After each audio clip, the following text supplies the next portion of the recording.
What's shaking? Hey, I'm Rick Jordan. Today, we're going all in. I always despise New Year's resolutions because that's typically what happens, and they're not sustainable because they're too much to one extreme, or it's just not the right way to do it.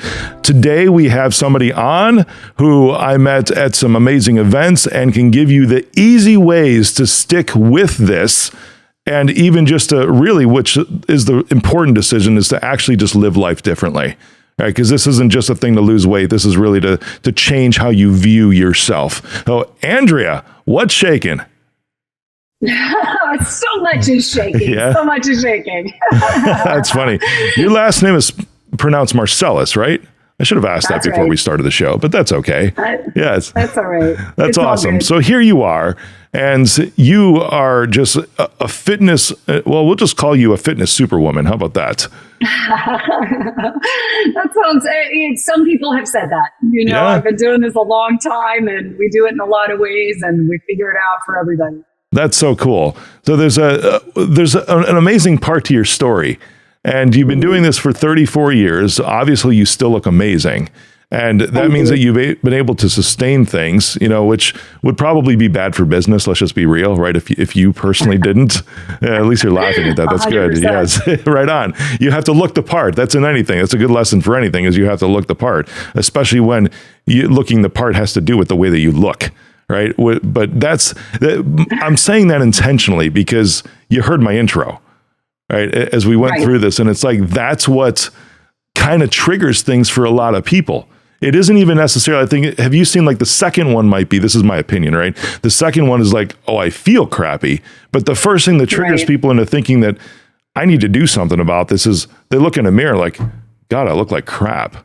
I look horrible. Yeah, I play the mirror game with every person who calls me, and because I really want to understand where each person is coming from individually. And I go, okay, nobody goes to the mirror to like check in on how awesome we are. Like 0 people I've met do that. We all go and like check if there are things in our teeth, or, and in terms of our fitness, it's like you check in on these spots that you have noticed have changed over time. And basically each day we do the little check-in to see, am I offending myself more or less in these particular areas today? Yeah. And that's what I try to find out from people, because it's really important to just like kind of call that out. And then obviously my work is shifting your brain somewhere else that's far more productive, but we do want to put all the facts on the table. Right on. So what do you hear? Because here we are, middle of January, right? And everybody, of course, like one of the biggest resolutions is I need to lose weight, I need to get fit, all of this garbage, right? Which to me isn't even like the main decision, anyways. I've always said that those are like almost like superficial things. They really are. Really being healthy is probably the actual choice, and then it's like looking good, feeling good is kind of a side effect, if you want to call it, from being healthy. Your weight. And if you're overweight for what makes you happy and energized, and I want to be really clear on that, this isn't about some arbitrary standard of where you fit on some model that doesn't apply to you. Where you feel happy, energized, you like getting dressed, because if you feel your best, you will do your best. And excess weight is a symptom of actually a malalignment of other aspects of your life and your mental well-being. What do you mean you like getting dressed? What's that mindset? When we get dressed in the day, that is our first opportunity to generate some energy, right? So if you are putting on clothes that like are triggering you, like the button won't come across or the whatever like that, that's not going to give you great feelings about yourself and, create a sense of confidence and literally energize you. If I tell people, even when they are on a weight loss journey, go through your closet and just box up everything that literally sucks at your soul. We want to get out of this practice of in 5 pounds this and in 10 pounds that or whatever. Just, you don't have to throw anything away. Just put it away. Find some things that when you put them on, they make you feel strong, capable, and powerful. So often when people are coming to me, it's that they're high achievers. Generally everybody who comes to me is an executive some sort, even from 23 to people in their 60s. That's my demographic. It's massive, but all of these people are high achievers. And what's happening is their outside is not reflecting how strong and capable and confident they are on the inside. So just with the clothes you pick, even when you're on a fitness journey, you want to make sure to put things on that put your best foot forward, that generate some energy for you, that make you feel as best as you possibly can, even in that moment, because how you feel about yourself really is what you're putting out in the world, and it's what you'll get back. That's so cool. So your demographic is like high achievers, right? Which anybody listening, I think, to this show either is that or wants to be that, right? They're looking for a shift. And do you get an influx of individuals this time of year? Believe it or not, the biggest influx I got was in the summer when you think people are on vacation, but it makes sense for this demographic because these people are taking a minute to think about themselves. Everybody in my world is like, we don't want to just say busy. These are people who take on a massive amount of responsibility because it excites them. They like being in charge. They like, knowing the answer. They like, driving the train. They like having the vision. These are our people. And something that comes with that territory is your own needs often get backburnered. And when it comes to fitness, so much that is put out there makes it seem like it has to be, very strict and very difficult to, and like it's its own separate job in life to, get to the gym, to food prep, to do all these things. My people do not have the time for that. And guess what? Neither do I. I am the CEO of a company. I'm not a trainer in a gym anymore with all day, every day to work out. I'm not squeezing my own almond milk and running 5 miles in the morning. Like, we're not doing that. Can you even do that? So, is there a tool or something where you can squeeze your own almond milk? I've never heard that phrase before. Like squeeze your own orange juice. There's these like little gadgets. I gave one to my nephew last year for Christmas, but I'm like, I'm not doing that. Well, that's what I'm thinking. Like, I've seen like things on how to make all, but I'm like, like almost seeing like Arnold Schwarzenegger in my head. Like, I will squish this almond and it will milk for me. It will milk the almond. No, but we are, my specialty is in like basically looking at what your life actually is and giving that a big hug and figuring out, foods that are easy to make or get and that you really look forward to eating, that tick the nutritional boxes we're looking for, and then making it so that when you're out with clients or you're out eating for fun at night with people you love and bonding over food, you can have whatever you want, because we can't vilify food. You can't, it's a massive stress relief, and it's a way we bond and connect with people. So if you're busy living this no thank you lifestyle on a business level, that's like kind of weird, like when you're out with people and you're like, I don't do this and I don't do that. Like, you just don't want to be throwing negatives on the table. And then, that's just, it's awesome to just break bread with people and like literally feel like eating the bread if you want. Like, you can do it. And then I help people get to that place where they don't have to add more decisions into their day. Most of my people are suffering from decision fatigue above all. And we don't want to make any of your fitness or well-being extra decisions. Oh, geez, I feel that. That's one of the reasons why I wear the same thing every single day, right? Black t-shirt, black jeans. It looks good. It's easy to pack. It's become part of my brand. At the same time, it completely eliminates that decision from my life every single day. And when you approach food and exercise, the low value, say, meals in your day, the ones you don't share with others, you tend to just eat on the run. When you kind of approach those in the same way, that's when you're home free. And that's what I do. I help people come up with optimized choices of it's this or this for breakfast, and you can either make it or get it easy. But it's basically wearing the black t-shirt and jeans, of food, because this wasn't we're not at a Michelin star rated Starbucks, we're just I want to go to that though. Is that a thing? Right? A Michelin star rated Starbucks? Please send me. You're validating me today in lots of different areas, especially the Michelin rated Starbucks. At the same time, it's like my breakfast every morning is the same too. That's what I didn't even think about that. It's like I always equated the non-decision making or saving that decision making energy to just how I dress, but it's also with breakfast. It's like, and you know how many people make fun of me for that too? It's like, well, I couldn't do that. Why do you eat the same thing every morning? It's like, well, because it's just there and it's easy and I don't have to think about it. I can just get on with my day. That's right. And so if that is nutritionally optimized, and often it's tweaks, and then maybe there's food choices, so that in the course of the week, the body's not keeping score day to day. The body's keeping score over time. It's a profile over time.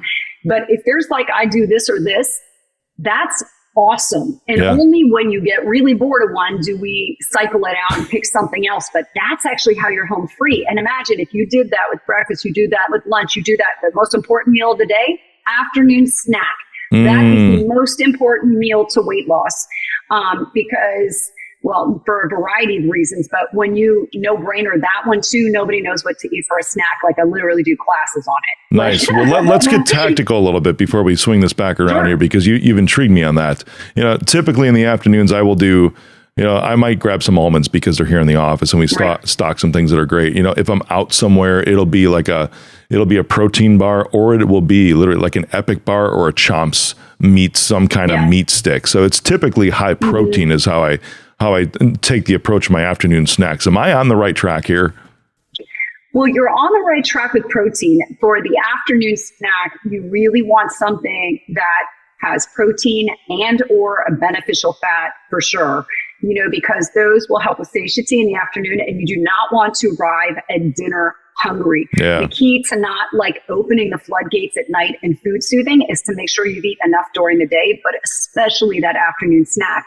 But what I would challenge you on, and like, you know, our work together would be, what are some real foods from nature that are super easy for you to get, but that tick those boxes, and coming up with options that are things you really look forward to, because the bioavailability of that protein, and plus we'd be getting antioxidants, anti-inflammatories, fiber, omega-3 fatty acids, and maybe even pre or probiotics. If we can get all those in, and you didn't have to think about it, so much better than something you got in a package, because everything in those packages has more sugar and more sodium than you really want. And those are the things that work against you in your social meals. One of the best strategies is to use real food to change your preferences away from salt and sugar.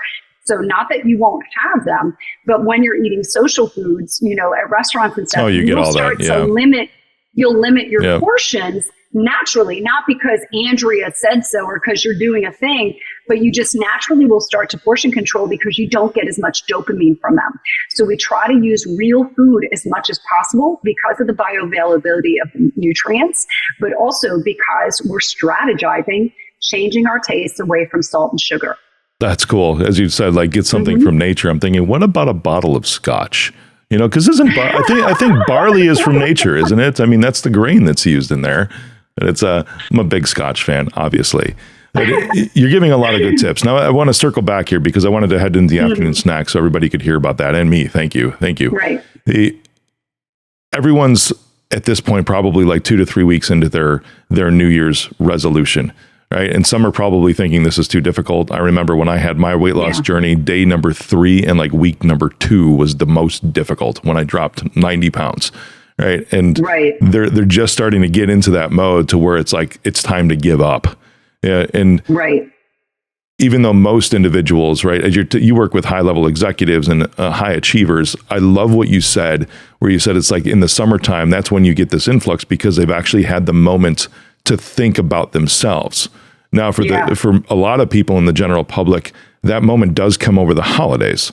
You know, and it's usually after they like engorge themselves Thanksgiving and Christmas. And now they're looking in the mirror on December 26th, just a couple of weeks ago, and thinking, oh no, right? And let's just pretend they're probably really bloated on top of the fact that they need to make a shift in their eating habits regardless and their overall fitness journey. So what would you say right now to those individuals who are about to say, you know what, I'm done. It's over. What do they need to keep going and actually shift that I'll call it a fake resolution, right? Because it's into more of like an actual desired end state for themselves, something that it's not an option anymore. This is going to be what my life is. What would you say to them?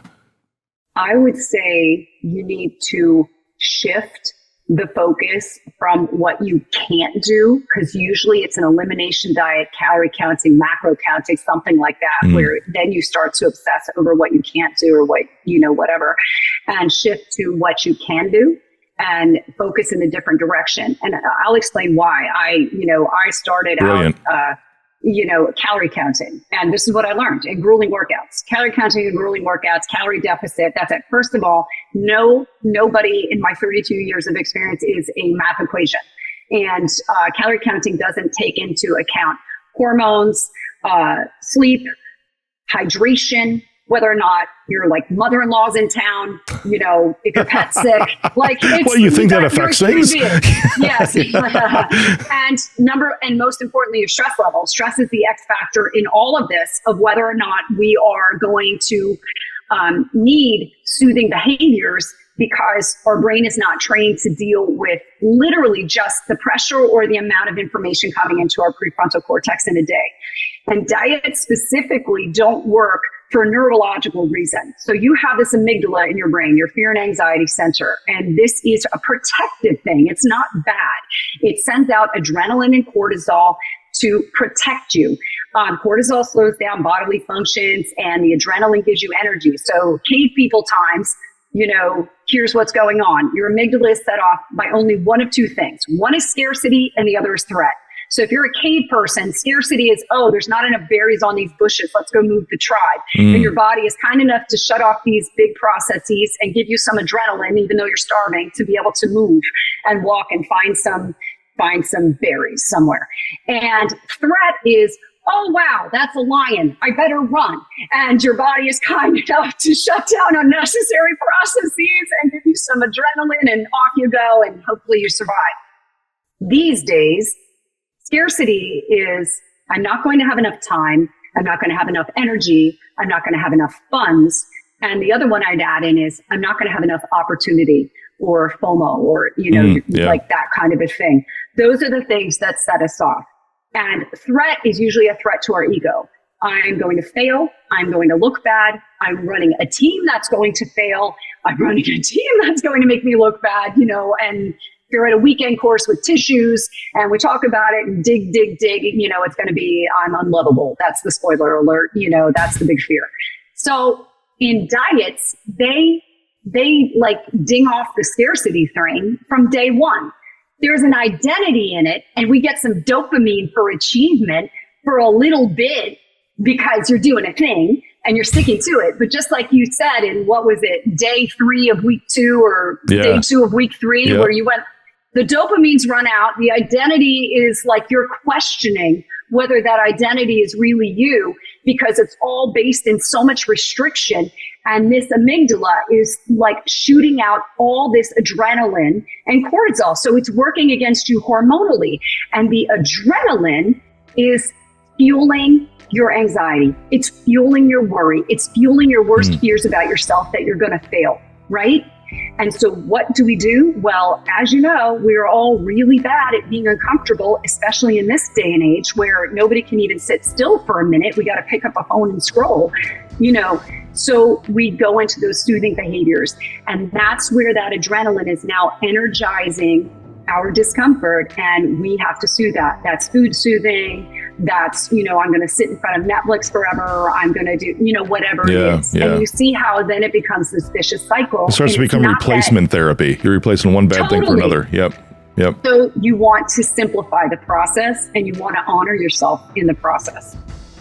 That's brilliant. Oh my God, you got me wanting to hire you now. And then right? Exactly. This is incredible. That's great. So everybody needs to listen to every word that you're saying. And please rewind this for the past 4 minutes that Andrea was talking, because that is your key to success and the key to sustaining, because what you're doing right now with your New Year's resolution is not sustainable. It absolutely is not sustainable. And that's the biggest issue that I've always had with resolutions. Andrea, you're amazing, for real. You're so articulate, and you make this so approachable. I appreciate you coming on.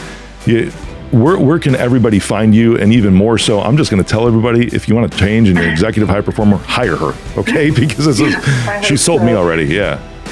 That's right. Want to know where people are finding me? I mean, like a rear admiral of the Coast Guard, producers, like people that are head of a swim team in a major universe, and like all sorts of people. TikTok. Awesome. Like that's where you can find a lot of strategies. And my Instagram, of course, and then my website is andlife.com. And like Andrea Life, like your life. I love it. You can get some great free content on there, some tips and everything. And then if you want to take it to the next level, you've got that too. Yeah. Thank you for coming on. Yeah. Amazing conversation. Absolutely. You're an amazing human. I appreciate you. Thank you. You are too.